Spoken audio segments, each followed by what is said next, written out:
Добрый день, уважаемые участники рождественских чтений. Сегодня на базе нашего ДОУ мы проводим рождественские чтения регионального этапа 29-х международных рождественских образовательных чтений «Александр Невский. Запад и Восток. Историческая память народа». Наша секция работает по теме социокультурное и духовно-нравственное развитие и воспитание детей дошкольного возраста посредством ознакомления с традиционной культурой на основе содержания программы «Социокультурные истоки».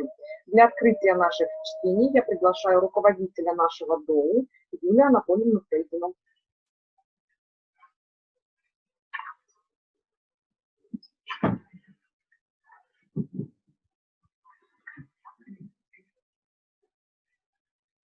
Добрый день, участники рождественских чтений. Тема, которая будет звучать на рождественских чтениях, обращает нас понимать сегодняшний день.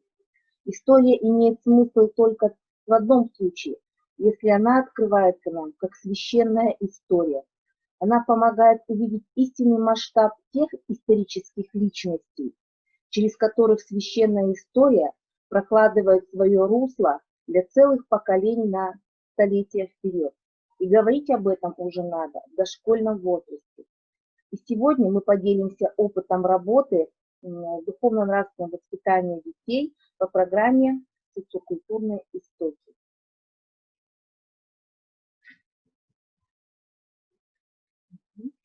Спасибо большое, Юлия Анатольевна. Мы продолжаем. Я приглашаю, слово предоставляется протоиерею храма Вознесения Господня Алексею Муравскому. Сразу хочется отметить слова благодарности отцу Алексею за наше сотрудничество, за нашу плодотворную работу. Не первый год мы уже сотрудничаем и работаем, и надеюсь, что это сотрудничество продолжится и дальше. Отец Алексей, пожалуйста, вам слово.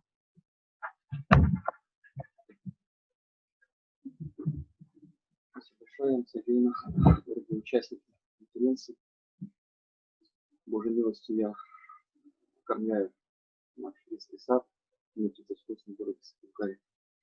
Несколько лет мы общаемся с детьми. Я пытаюсь достучаться до их сердец, это наше общение и обращение нашей исторической, нашей памяти, нашим историческим личностям. В частности, сегодня у нас будет разговор об Александре Невском. Эти примеры людей, которые возглавляли наше Отечество, наш народ, их подвиг, их вера, их стремление сохранить целостность государства, скажем, расширить его границы, они заставляют нас сегодня правильно смотреть на будущее. Если мы не будем помнить о них, если мы не будем говорить о них, то наше будущее, оно не совсем будет правильным, потому что все мы знаем, что глобалистические настроения, которые присутствуют в нашем мире, и мы знаем, что есть некоторые силы, которые пытаются народную память уничтожить, для того, чтобы обезличить каждый народ, каждый этнос, чтобы люди потеряли идентификацию, в частности, как наш русский народ, чтобы потеряли свою веру, потеряли свою историю, потеряли свою культуру. Всем известное выражение «разделяя власть», когда каждый направляется в разные стороны, когда нет чего-то связующего, нет вот этого центрального нерва, как скелета, когда нужно по-разному называть, который базируется на нашей памяти, то будущее мы построено с родностью своей наших детей. Все большое, что вы с нами. Дай Бог, чтобы наше дело, оно было плодотворным и пошло на пользу всем.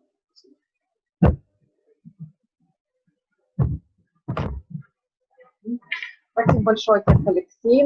Продолжит нашу конференцию старший воспитатель нашего дошкольного учреждения Елена Викторовна Федичук.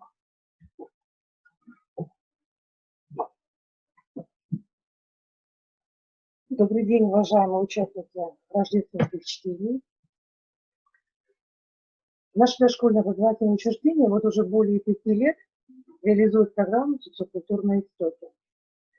С 2015 года по 2019 год мы являлись опорно-методической площадкой по теме духовно-нравственного воспитания и развития детей дошкольного возраста в условиях реализации программы социокультурной истоки.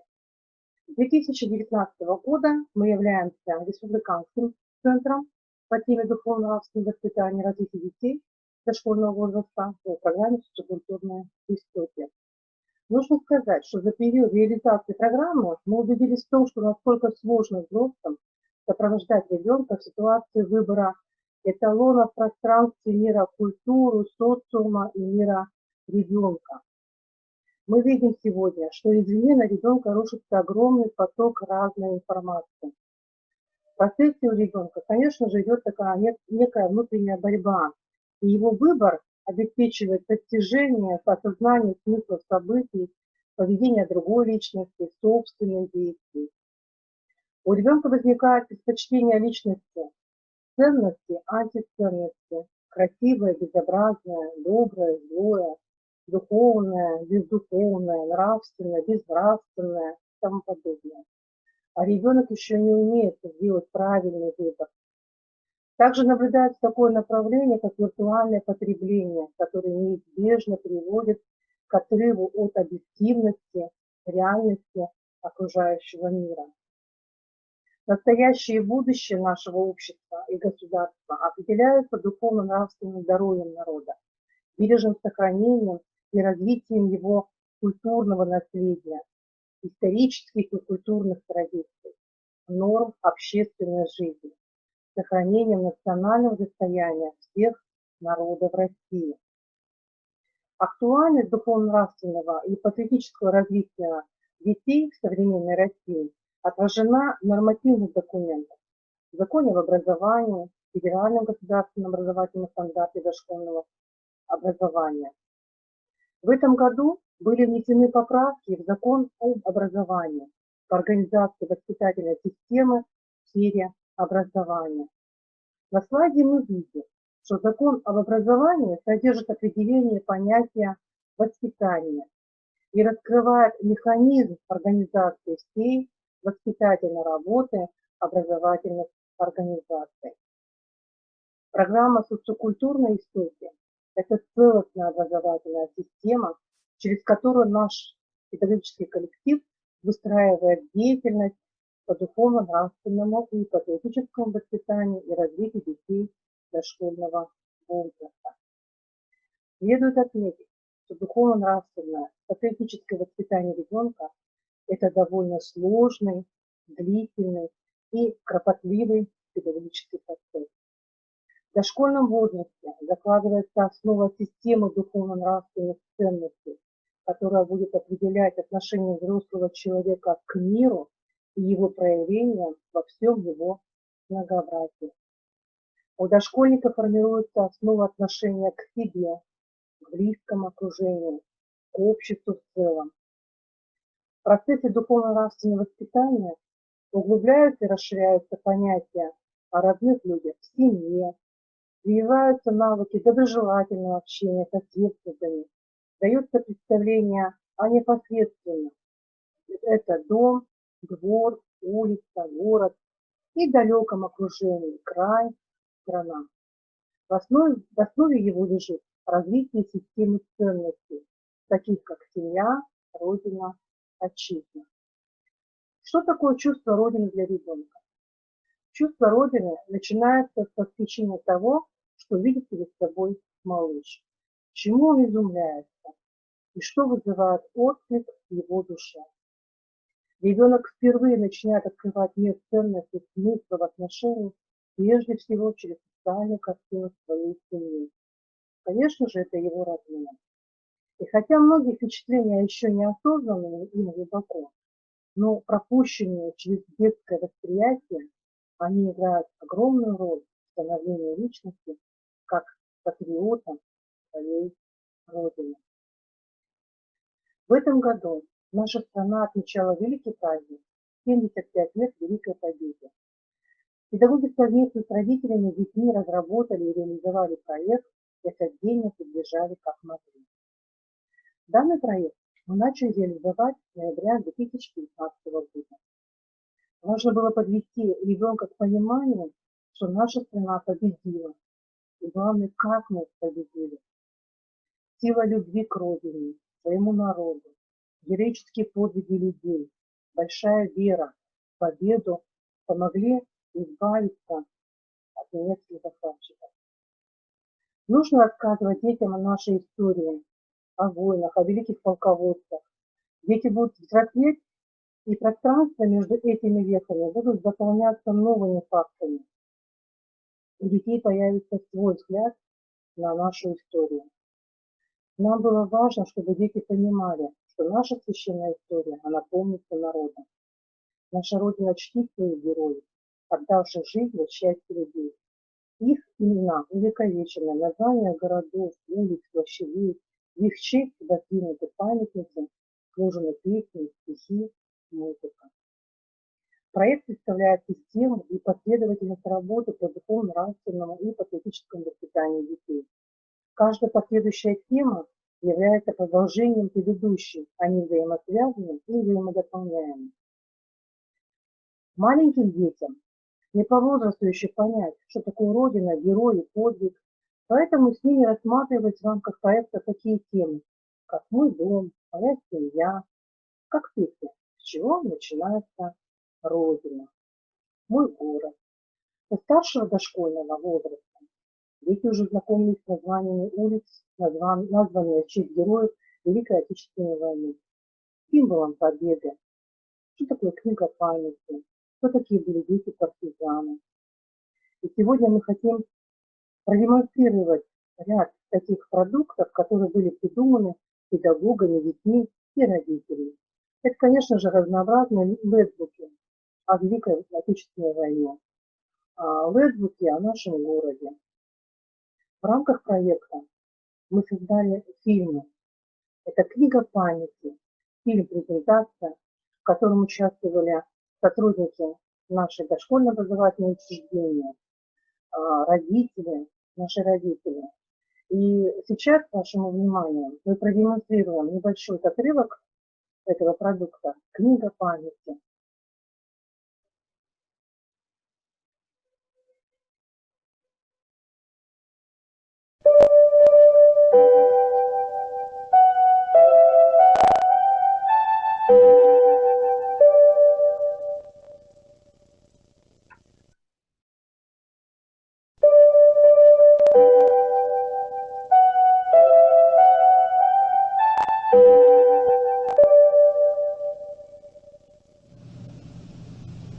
Вспомни всех поименно, горе вспомним своим.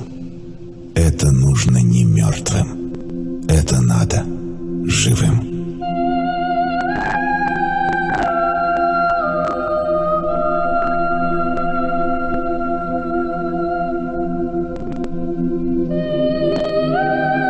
Разве для смерти рождаются дети, Родина? Разве хотела ты нашей смерти, Родина? Пламя ударило в небо. Ты помнишь, Родина? Тихо сказала: вставайте на помощь, Родина. Славы никто у тебя не выпрашивал, Родина. Просто был выбор у каждого: я или Родина. И следующий продукт, который был получен в рамках данного проекта, это мультфильмы, которые разработала воспитатель Ульмирова Анастасия Васильевна совместно с детьми и родителями. Праздничный парад. Я встречаю всех с утра, а мне в ответ летит ура. И радостно глаза горят, принимаю я парад. Мы сегодня с тобой на поваде, савчиками в колонии идем. Всем злостям победного года, майским праздником, радостным днем.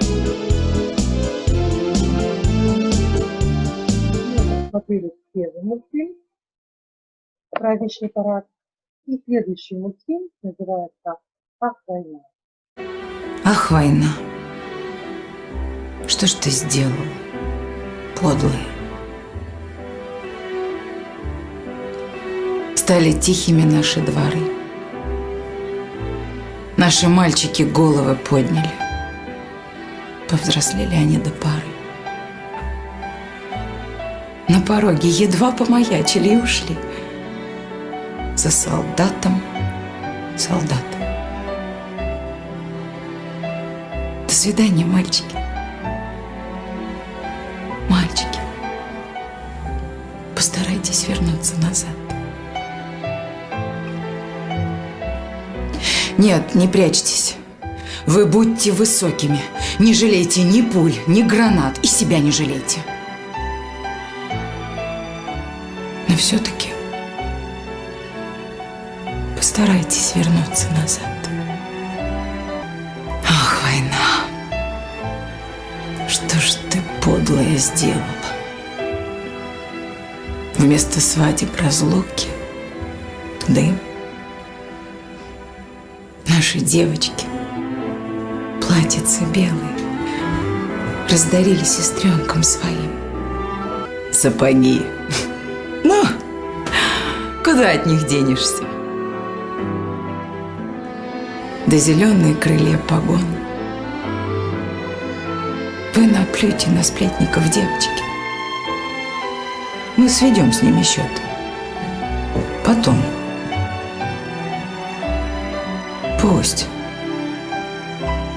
Пусть болтают, что верить вам не во что. Что идете войной наугад.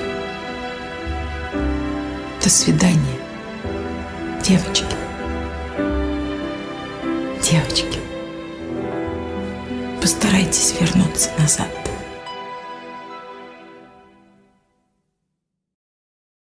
Еще один видеокейс. Мы хотим представить работу педагога с детьми, воспитатель Шумилина Нина Владимировна, и называется «Днем Победы».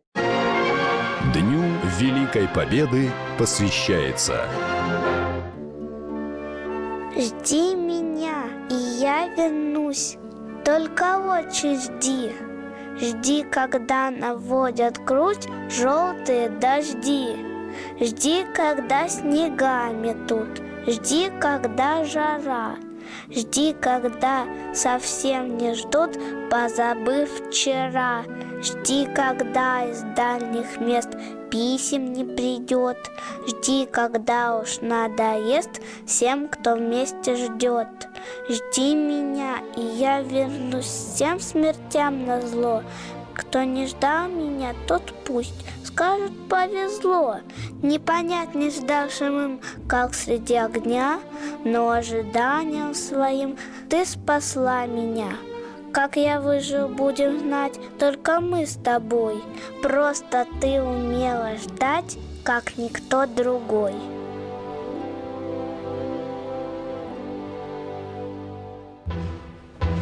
1941-1945. Я помню, я горжусь.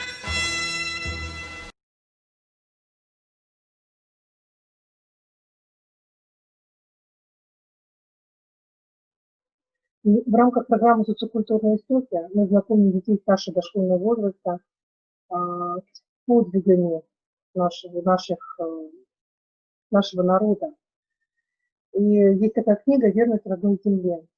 Рассказы о прошлом, иногда очень давним, помогают разъяснить детям такие ценности, как вера, любовь, терпение, милосердие.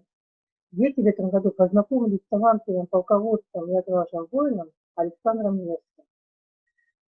Очень приятно, что этот фильм Александр Невский «Солнце земли русской» озвучивает протоиерей храма Вознесения Господня Алексей Муравский.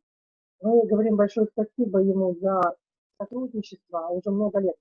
И дай Бог ему здоровья и благополучия. А вашему вниманию мы хотим представить данный фильм Александр Невский «Солнце земли русской». «Солнце земли русской». Мы с вами оказались в XIII веке, в славном русском граде Переславле-Залесском. Слышите? Гусляры звонкую мелодию выводят, колокола поют, народ радуется. У князя Ярослава Всеволодовича и Феодосии Игоревны родился младенец. назвали его в честь великого полководца Александра Македонского Александром. Когда Александру исполнилось 4 года, посвятили его воины, припоясали мечом и посадили на коня, а в руки дали лук со стрелами. Говорил ему отец: «Ты теперь маленький мужчина, тебя приняли в почетный круг воинов-всадников, и воспитывать теперь будут не няньки, а опытные дядьки, бояре». Учился Александр разным военным приемам, ратному делу, а секреты военного искусства передавали ему лучшие воины. Но не только военному делу учился юный князь. Постигал он и письмо, и счет. Князь Ярослав Всеволодович любовался сыном и говорил: «Вырастет, станет опорой земли русской». Сделавшись взрослым, Александр стал князем Великого Новгорода, с которого началась Великая Русь. В то время было много врагов у Руси. Монголы, татары не раз нападали на русские земли. Воины на Руси были сильными и храбрыми. Снаряжение их было очень тяжелым. Кольчуги металлические, шлемы, рукава. Не каждому было под силу носить такое обмундирование. В то время надумали тевтонские рыцари захватить новгородские земли, а их снаряжение было не хуже русских воинов.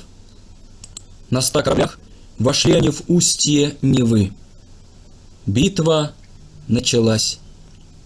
Звенели мечи, разлетались на части шлемы, падали на снег воины, запели трубы, из флангов на врагов обрушились княжеские дружины Александра. Русские войска гнали врагов обратно через Чудское озеро, но подтаявший лед не выдержал и стал надламываться. И была тут жестокая битва с немецкими рыцарями и чудью, и стоял треск от ломающихся копий и звон от ударов мечей, будто озеро заросшее двинулось, и не было видно льда, ибо все было залито кровью. Со славной победой возвратились русские воины в Псков, и все жители города вышли на улицы, чтобы встретить их. С тех пор прошло много веков. В городе Переславле на площади установлен памятник Александру Невскому. Орденом Александра Невского награждаются граждане России за особые заслуги перед Отечеством. Немножечко текст отстает от слайда, ничего страшного. Что бы ни творилось в мире, все равно останутся вечные ценности. Милосердие, добро, любовь – все то, что помогает выжить всему человечеству, каждому человеку в отдельности. Большое спасибо всем за внимание, здоровья, мира, берегите друг друга. А я передаю слово нашему модератору Яне Сергеевне. Да, уважаемые участники рождественских чтений, наша конференция на базе нашего дома завершается. Мы всех благодарим за работу. Это и наши педагоги, и воспитатели, и родители, и все приглашенные гости, которые сегодня принимали участие. К сожалению, не обошлось без небольших технических, да, таких, да, загвоздок, но все же, да, результат у нас получился, мы очень рады. И подводя итог нашей работы, да, нашей площадки, хочется отметить, что мы, взрослые, должны понимать важность духовно-нравственных категорий в воспитании наших деток, да, и особая роль отводится как раз нам, взрослым, в воспитании духовности, нравственности, патриотизма. И начинать необходимо, конечно же, именно с дошкольного возраста, да, то есть это именно с детского сада, что мы и делаем на базе нашего детского сада. А как можно это сделать, да, то есть можно знакомить ребенка с лучшими достижениями его соотечественников, примерами патриотизма из истории нашей России, нашей страны, примерами благородства и трудовых подвигов. Всем огромное спасибо за работу. Всего доброго, до свидания.